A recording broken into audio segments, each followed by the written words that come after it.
pelaksanaan sholat Isya berikutnya. Menurut jadwal pengajian malam ini Ustadz Risdianto ternyata menurut informasi beliau sedang umrah. Kita doakan agar ibadahnya mabrur, tetap sukses dalam melaksanakan kegiatan umrah. Untuk itu kita isi waktu kita ini dengan bincang-bincang.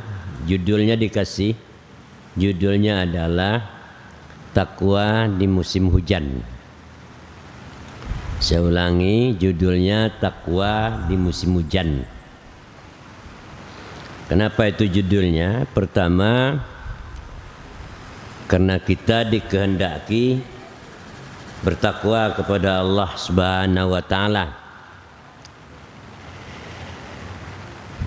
Banyak ayat-ayat dalam Al-Quran yang menyuruh kita bertakwa. Di antaranya yang paling populer itu surah Ali Imran ayat 102. Dan oleh kaum laki-laki, kaum bapak, ini selalu didengar pada setiap khutbah. Memenuhi rukun khutbah khatib agar berwasiat takwa. Bahkan ada di antara khatib yang mencukupi, memadai dengan membaca ayat itu saja. Paling tidak, kalau tidak dibaca ayat itu, tidak ada nanti himbauan kepada takwa, maka tidak lengkaplah rukun khutbahnya. Bunyi ayat itu, a'udzubillahi minasyaitonirrajim. Ya ayyuhallazina amanuttaqullaha haqqa tuqatih wa la tamutunna illa wa antum muslimun. Terjemahannya, wahai sekalian orang-orang beriman, bertakwalah kamu kepada Allah dengan sebenar-benarnya bertakwa. Janganlah kamu mati sebelum sempurna dalam Islam. Jadi ini perintah keras dari Allah agar semua personil, semua pribadi menjadikan dirinya orang yang bertakwa kepada Allah Subhanahu wa taala. Takwa bukan kaleng-kaleng. Istilah sekarang begitu. Bukan kaleng-kaleng, tapi haqqa tuqatih. Takwa yang benar-benar bertakwa kepada Allah Subhanahu wa taala. Takwa itu artinya ketaatan penuh kepada Allah, mengerjakan perintahnya, menjauhi larangannya, tidak berbuat maksiat, tidak melakukan dosa, tidak berbuat kezaliman, tapi diisi dengan segala kebaikan yang diperintahkan Allah dan Rasulnya. Itu yang takwa. Ke situ kita disuruh. Lalu oleh Rasulullah sallallahu alaihi wasallam dalam sebuah hadisnya disampaikan bunyinya begini. Ittaqillaha haitsuma kunta. Bertakwalah kamu kapan saja, di mana saja kamu berada. Itu arti haitsu ma kunta, sekira-kira ada kamu. Jadi maksudnya dalam segala situasi dan kondisi. Sikon, ya. Jadi diperintah untuk bertakwa kepada Allah dalam situasi apapun, dimanapun. Tidak hanya di masjid. Takwa bukan sebatas di masjid. Di masjid dimulai. Tapi takwa itu harus dilaksanakan di luar masjid, di mana saja, di pasar, di sungai, di tempat-tempat keramaian. Harus bertakwa kepada Allah.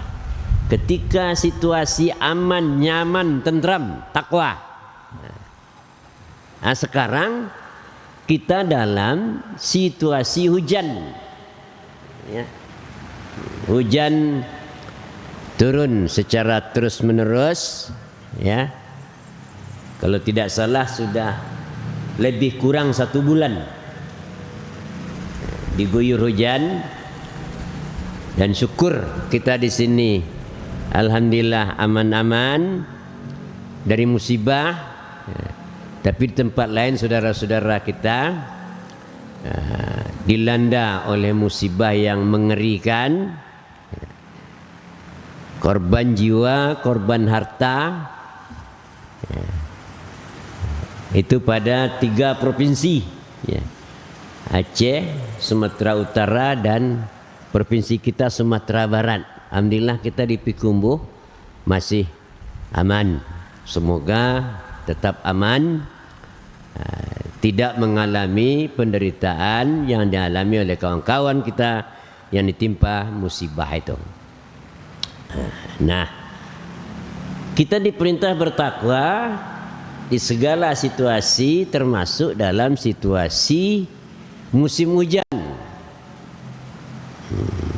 Seperti halnya juga kita harus bertakwa di musim panas atau di segala musim yang kita lalui. Bertakwa kepada Allah di musim hujan adalah dengan jalan memahami kekuasaan Allah Subhanahu wa taala yang turun yang kita dapati ketika musim hujan ini.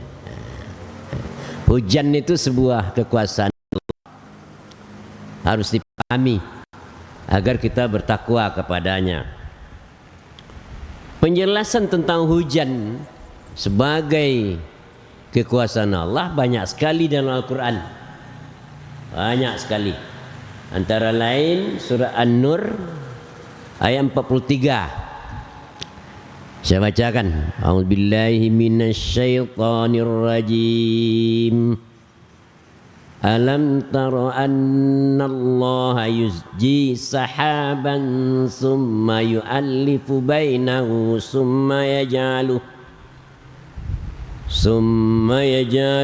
rukaman fataral wadqa yakhruju min khilalihi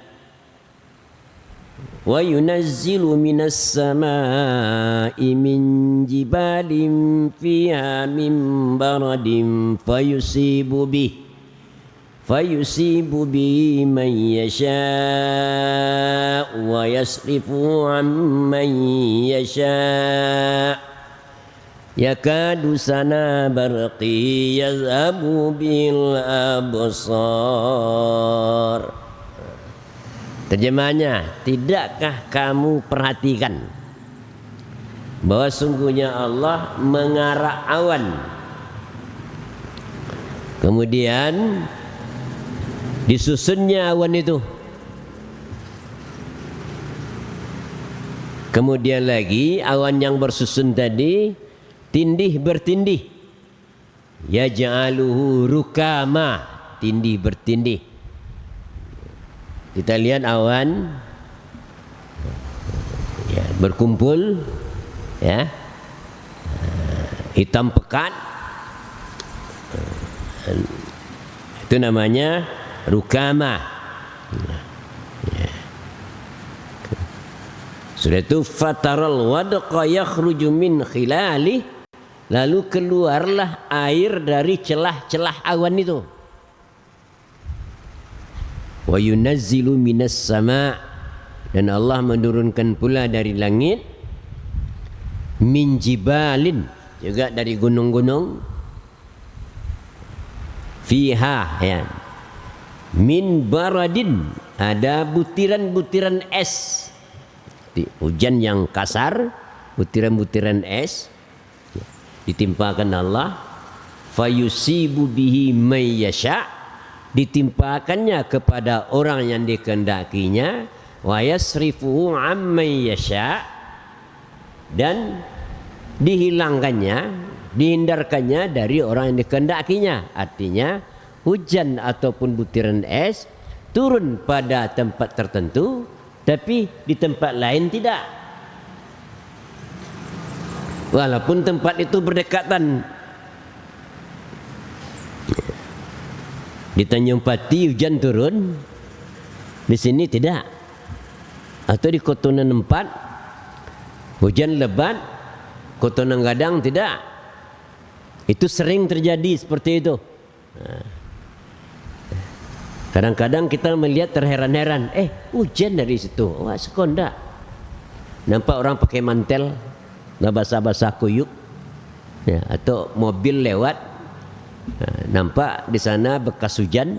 Di tempat kita hari terang misalnya, ya. Nah, jadi artinya di mana hujan turun, di mana hujan tidak turun, itu semua ketetapan Allah Subhanahu wa taala. Itu harus jadi perhatian.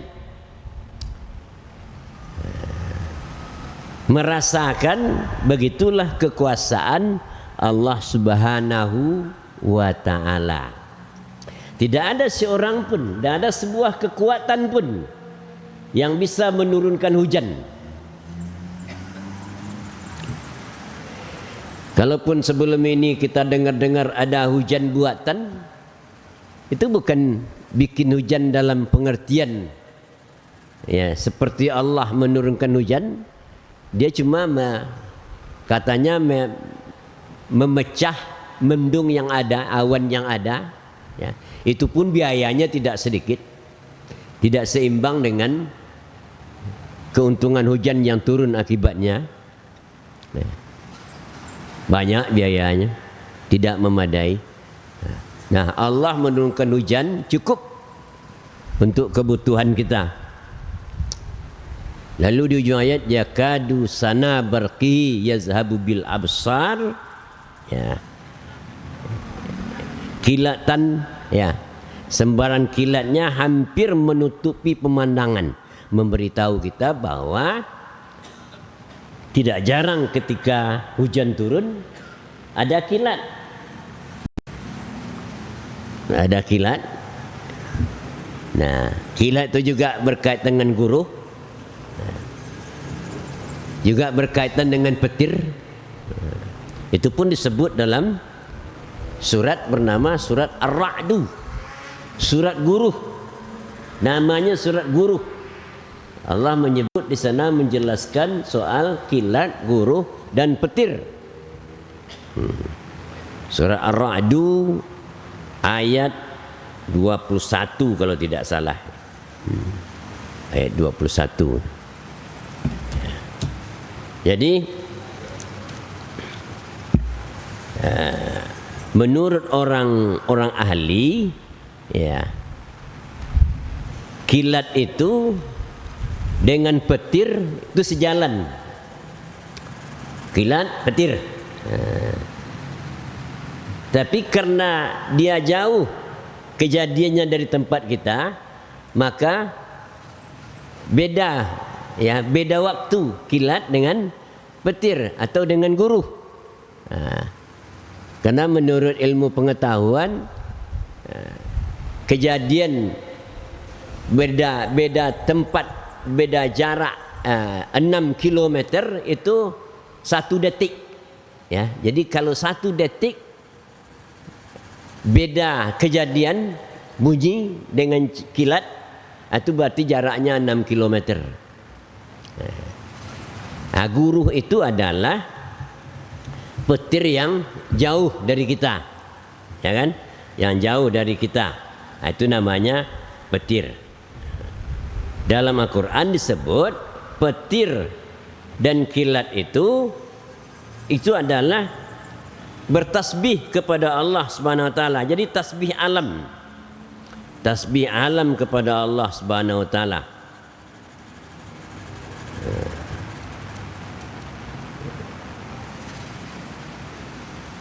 Itu petir tadi, yusabbihur ra'du. Itu bunyi ayatnya, ya. Bertasbih guruh, ya, termasuk di sana wal malaikatu, malaikat-malaikat juga bertasbih memuji Rabb, memuji Allah Subhanahu wa taala. Dan sebelum itu disebut juga bahwa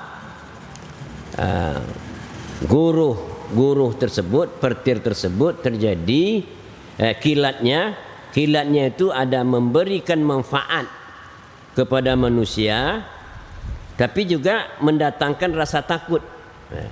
Ayat 12-13. Saya cari 21 tidak jumpa dia. Ayat 12-13. Saya bacakan. A'udzubillahi minasyaitonirrajim. Huwallazi yurikumul barqa khaufan wa tama'a wa yunsi'us sahabas siqal. Artinya Allah lah yang memperlihatkan kilat kepadamu yang menimbulkan ketakutan dan harapan, dan apa yang menjadikan mendung. Jadi Allah yang mendatangkan kilat dan mendung untuk hujan itu sering berhampiran waktunya atau bersamaan waktunya. Itu adalah kekuasaan Allah Subhanahu wa ta'ala. Jadi kilat menguntungkan dan menakutkan. Menguntungkan ketika hari gelap, tidak ada lampu, kita perlu berjalan ke satu tempat, misalnya di pekarangan rumah, ya, ada kilat, itu menguntungkan. Saya pernah berpengalaman tahun 82, jam 12 malam, motor saya mati, kendaraan Honda, hujan lebat turun. Itu antara Batuna Limo dan Lubuk Batingkok. Tak ada satu pun rumah di waktu itu di sana. Kalau sekarang sudah ramai. Jembatannya berlubang-lubang. Nah, untung ada kilat. Untung ada kilat. Ketika kilat berjalan, ya, khawatir masuk lubang, berhenti lagi, nanti kilat lagi berjalan. Nah, perjalanan dalam kilat itu diumpamakan pula oleh Allah SWT kalau sindirannya kepada kehidupan orang, seperti orang munafik berjalan dengan kilat. Yakadul barqu yaqtafu absarahum. Itu kullama adha'a lahum masyaufi, itu di surah Al-Baqarah, ya kan? Jadi orang yang melangkah dan terhenti melangkah. Kembali kepada tadi, dalam pengertian yang pengertian kilat yang sebenarnya, ya, kita ada yang merasa beruntung, diuntungkan oleh kilat, tapi juga merasa takut karena kilat sebentar menyambar pemandangan kita, ya kan, sehingga menakutkan. Dan memang ketika itu terjadi, kita dituntunkan untuk berzikir kepada Allah Subhanahu wa ta'ala, ya. Ketika guru misalnya terjadi, ada keterangan menyebut kalau terjadi guru kita sedang berbicara, maka berhentilah bicara. Kalau sedang ngomong-ngomong, sedang ketawa-ketawa dengan kawan, ya, berhentilah ketawa. Ya, ingatlah Allah Subhanahu wa ta'ala, ya. Ada ajaran Rasulullah, ya, ketika itu subhana mayusabbihu ra'du bihamdi, ya, maha suci Allah, ya, bertasbih kepadanya guru, memujinya, ya. Apalagi kalau petir, ya, itu disuruh membaca doa, bunyinya Allahumma la taqtulna bighadabika wala tuhlikna bi'azabika wa afina qabla zalika. Ya Allah, jangan engkau bunuh kami dengan kemarahanmu. Allahumma la taqtulna bighadabika, jangan kamu bunuh kami dengan kemarahanmu. Wala tuhlikna bi'azabika, jangan engkau azab kami dengan, jangan engkau binasakan kami dengan azabmu, dengan siksaanmu. Wa afina qabla dzalika, beri kami keampunan sebelum itu terjadi. Jadi sekali lagi, peristiwa itu semua adalah peristiwa menunjukkan kekuasaan Allah Subhanahu wa taala dan menyuruh kita mendekatkan diri kepada Allah. Di awak guru menjadi pantun.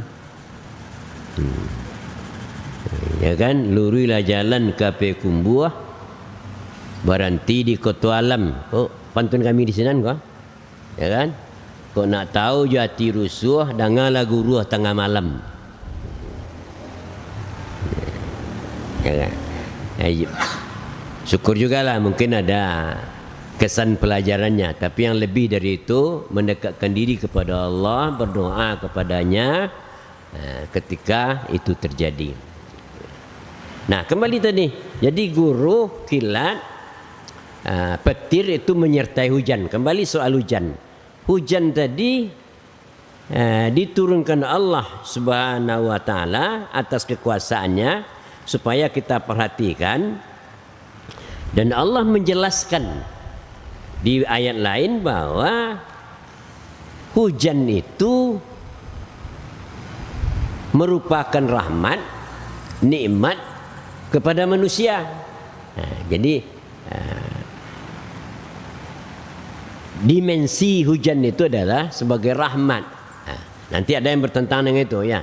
Tapi dimensi awalnya hujan itu adalah sebagai rahmat, sebagai nikmat kepada manusia. Misalnya di surat Al-Anfal ayat 11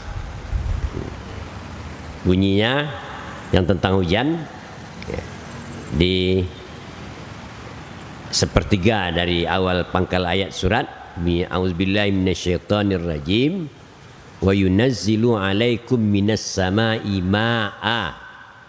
Allah turunkan kepadamu air dari langit, liyutahhirukum bihi, untuk mensucikan kamu dengan air itu, wa yuzhiba ankum rijzas syaitan, dan untuk menghilangkan darimu gangguan-gangguan syaitan, waliyurbita ala qulubikum, dan untuk menguatkan hati kamu, wa yusabbitu bil aqdam, dan untuk memantapkan langkahmu.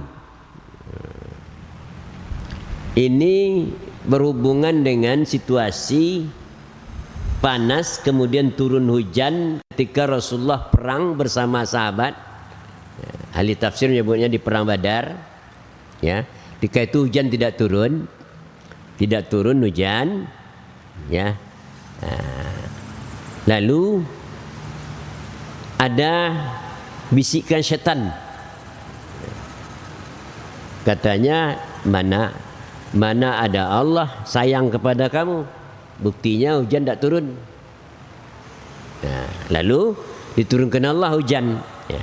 Hujan itu untuk mensucikan kamu, untuk mandi, untuk apa, kebutuhan-kebutuhan kita. Kemudian wa yuzhiba ankumur rijsas syaitan, untuk menghilangkan gangguan setan. Jadi bisikan setan yang menyebut tadi Tuhan tidak sayang karena tidak turun hujan, lalu Allah turunkan hujan. Waliyurbita ala qulubikum, menguatkan hatimu, ya, menguatkan keyakinanmu kepada kekuasaan Allah Subhanahu wa taala. Kemudian wa yusabbitu bihil aqdam, dan untuk memantapkan langkah kakimu. Nah, sebab itu begini, di Arab itu tidak turun hujan di tempat itu. Itu pijakan manusia, bumi dipijak itu kan pasir, ya, lalu apa namanya, licin, ya kan, bisa terjatuh gitu, ya. Tak kelicik wadanya tu bahasa awak, ya. Dengan turun hujan, tentera Islam tadi mantap dia menempuh perjalanan karena pasir bumi tadi menjadi lengket oleh hujan yang turun. Itu di antara lain, ya, keuntungan hujan digambarkan. Kemudian di surah Baqarah yang sifatnya umum, ya, surah Baqarah ayat 22, a'udzubillahi minasyaitonirrajim, wa anzala minas sama'i ma'an, Allah turunkan hujan dari langit, fa akhraja bihi minas samarati rizqan lakum. Dengan turunnya hujan Allah keluarkan buah-buahan ya dari pohonnya, dari tumbuh-tumbuhan, rizqan lakum, sebagai rezeki bagimu. Jadi dengan hujan sayur mekar, ya kan, pepohonan berbuah seperti sekarang durian berbuah dan banyak buah-buahan lain. Rizqan lakum, sebagai rezeki bagimu. Itulah bahagian-bahagian yang menjelaskan bahwa hujan turun itu sebagai rahmat, sebagai nikmat dari Allah Subhanahu wa taala kepada kita semua. Tapi pada waktu yang dikehendaki Allah, hujan itu juga bisa menjadi cobaan, bahkan azab. Ya, mudah-mudahan yang sekarang itu tidak azab, ya. Cobaan menunjukkan kekuasaan Allah Subhanahu wa taala yang paling besar. Cobaan dari hujan turun datang dari Allah itu adalah ketika Nabi Nuh alaihissalam. Ya, ketika Nabi Nuh, ketika kaumnya ingkar, tidak mau mengikuti Nabi Nuh, lalu Allah turunkan hujan berkepanjangan, ya, air turun dari atas dan dari bawah. Dari bawah dari mata air. Kalau kita dari sungai, itu sebut dalam surat Qamar ayat 11-12. A'udzubillahi minasyaitonirrajim. Fatahna abwabas sama, kami bukakan pintu langit, bima'in munhamir, dengan air yang tercurah, ya. Wa fajjarnal arda, kami pancarkan bumi uyunan mata air. Kami pancarkan mata air dari bumi, ya. Itu kalau Allah berkehendak. Jadi air, cobaan dari atas, ada air hujan turun, ya, seperti yang kita ketahui dari peristiwa sekarang itu, ya, dari gunung malah membawa kayu, bawa batu, bawa benda-benda berat yang menimpa orang banyak. Kemudian ada dari bawah, ya, dari bawah itu dari mata air, dari mata air. Jadi itu kalau Allah berkehendak, hujan yang tadinya sebagai rahmat, sebagai nikmat untuk kita, bisa turun sebagai cobaan atau sebagai azab. Di surat Al-An'am ayat 65, A'udzubillahi minasyaitonirrajim. Qulillahu yunajjikum minha, qul huwal qadiru ala an yab'asa 'alaikum azaban min fawqikum aw min tahti arjulikum. Katakanlah Muhammad, Allah itu maha kuasa untuk mendatangkan azab kepadamu dari bahagian atasmu. Datang dari bagian atas maksudnya hujan, bisa angin, bisa tadi petir, ya. Itu kemudian min tahti arjulikum, atau dari bawah kakimu. Yang bawah kakimu itu mata air atau air di sungai, dijadikan besar oleh Allah SWT. Lalu dia menimpa manusia banyak. Nah, baik ketika hujan itu turun sebagai rahmat dan nikmat, maupun ketika hujan berupa cobaan atau azab, maka tidak lain solusinya adalah bertakwa kepada Allah Subhanahu wa taala. Solusinya, jalan keluarnya dari persoalan adalah bertakwa kepada Allah Subhanahu wa taala. Nah, jadi takwa di ketika musim hujan, pertama menyadari bahwa hujan itu adalah kekuasaan Allah. Ya, kemudian juga kita melakukan koreksian diri, ya. Mungkin kalau hujan turun mendatangkan azab, siksaan kepada kita, berhubungan dengan perilaku kita. Apakah yang langsung, perilaku langsung misalnya membabat hutan, ya itu perilaku langsung, ya kan.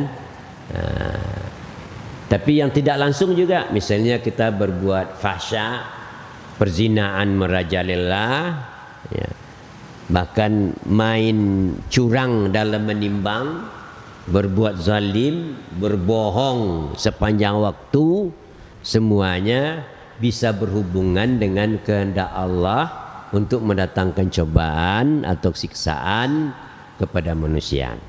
Jadi sekali lagi bertakwa kepada Allah. Kemudian bahagian dari takwa kepada Allah di musim hujan ini adalah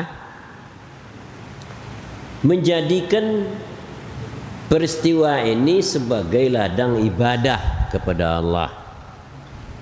Sehubung dengan adanya korban kebanjiran, korban Golodo, itu membuka peluang kepada kita untuk beribadah, memberikan bantuan kemanusiaan, ya, kepada mereka yang terkena musibah, karena memang mereka sangat membutuhkan.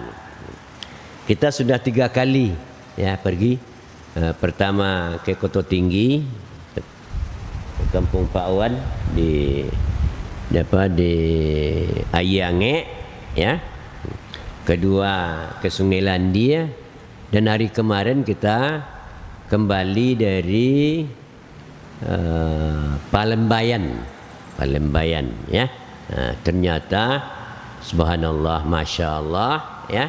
Kita lihat bekas-bekasnya memang sangat mengerikan, dan kawan-kawan kita di sana memang sangat membutuhkan bantuan itu. Yang kami temui itu mereka sangat membutuhkan. Ya, syukur kita membawa sebanyak yang bisa kita bawa dari Lazis, ya, dari lembaga amil zakat, infak dan sedekah Muhammadiyah. Kita bagikan kemarin di 3 tempat, Salareh Ayeh Timur namanya, ya. Salareh, kiranya ternyata Palembayan tu luas. Kita ke Salareh Ayeh Timur, di sana ada Masjid Taqwa Muhammadiyah. Kemudian di bawah itu juga ada masjid, ya, masjid tidak jauh dari sana, sekitar 3 km lah, ya kan. Nah, dan memang melihat sambutan mereka rasanya sangat bermanfaat sekali apa yang kita bawa. Jadi ini sekali lagi membuka peluang untuk beribadah kepada Allah Subhanahu wa taala. Ada kepedulian, ya. Ada bahagian yang kita ambil untuk meringankan penderitaan kawan-kawan kita yang ditimpa musibah.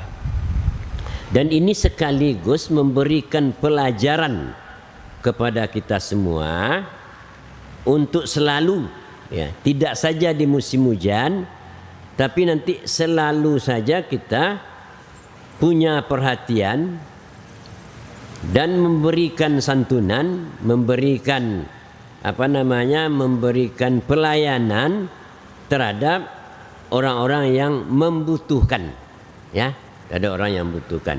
Kita jangan tidak peduli dengan orang lain, ya, yang sangat membutuhkan itu. Dan itu berhubungan dengan ayat bunyinya, A'udzubillahi minasyaitonirrajim. Bismillahirrahmanirrahim. Wa ta'awanu 'alal birri wat taqwa. Bertolong-tolonganlah kamu atas kebaikan dan ketakwaan. Wala ta'awanu 'alal ismi wal udwan, dan janganlah kamu bertolong-tolongan pada persoalan yang berkaitan dengan dosa dan permusuhan. Tidak sekedar itu, tambah lagi wattaqullah, bertakwalah kamu kepada Allah. Innallaha syadidul iqab, Allah sangat siksa, sangat keras siksaannya. Ya. Jadi artinya ketakwaan menyuruh kita saling memberikan pertolongan. Dikaitkan dengan hadis Nabi, ada hadis Rasulullah sallallahu alaihi wasallam dari Ibnu Umar. Saya bacakan Ani bin Umar, hadis dari Ibnu Umar. Ibnu Umar artinya Abdullah bin Umar bin Khattab. Populer dengan sebutan Ibnu Umar. Orang yang sangat setia dengan sunnah Rasulullah SAW. Anna rajulan ja'a ila Rasulillahi sallallahu alaihi wasallam. Kata Ibnu Umar, ada seorang laki-laki datang kepada Rasulullah sallallahu alaihi wasallam. Faqala, dia bertanya, laki-laki itu bertanya, ya Rasulullah, ya Rasulullah, hai Rasulullah, ayyun nasu ahabbu ilallah. Manusia seperti apa yang paling dicintai Allah? Wa ayyul a'malu ahabbu ilallah, dan amal apa yang paling dicintai Allah? Jadi dua tanyanya. Ya. Manusia yang paling dicintai Allah dan amal yang paling dicintai Allah. Lalu faqala Rasulullah sallallahu alaihi wasallam, Rasulullah SAW menjawab, ahabbun nas ilallah anfa'uhum linnas.